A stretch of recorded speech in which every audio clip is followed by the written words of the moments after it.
సేవ చేయడానికి చాలా ముందుంటారనేది వాస్తవము. అదే కార్యక్రమాన్ని నాంది పలకడం ఈ సోదరుడు ఎల్మెల్లి సాగర్ గారు దాని యొక్క ప్రోగ్రామ్ను ముందుకు తీసుకుపోవడంలో వారి యొక్క పాత్ర చాలా గొప్పది. ఇంకా మునుముందు ఇంకా ప్రోగ్రాం చేయాలని కోరుకుంటూ సంఘపక్షాన వారికి శుభాకాంక్షలు తెలియజేస్తూ ముగిస్తున్నాం.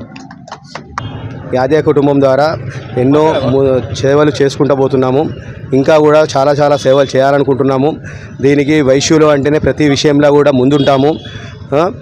దీన్ని ఆధ్యాత్మిక కుటుంబము అనేది ఇప్పటి నుండి కాదు, ఏడాది నుండి స్టార్ట్ చేసినాము. ఏడాది నుండి కూడా ఆగకుండా ఈ ప్రోగ్రాము ముందుకు సాగుతున్నది. దీనికి మేము సూర్య శ్రీనివాస్ గారు ముందుకు వచ్చి చేద్దామనేందుకు దీనికి కృతజ్ఞత తెలుపుతున్నాను. జరుగుతుంది. ఈ కార్యక్రమంలో ముఖ్య అతిథిగా మన ఊటూరు నవీన్ అన్న, నెక్స్ట్ బొడ్ల జగదీష్ అన్న, పెద్ది సీన్బాబు గారు రావడం చాలా మంచి విషయం అనిపిస్తుంది. ఇంకా ముందు ఎన్నో కార్యక్రమాలు మనం చేయాలి. ఇంకా ఆధ్యాత్మిక కుటుంబం ద్వారా ఎన్నో కార్యక్రమాలు చేసి విజయ లక్ష్యంగా మనం నడవాలని కోరుకుంటున్నాను. థ్యాంక్ యూ అండి.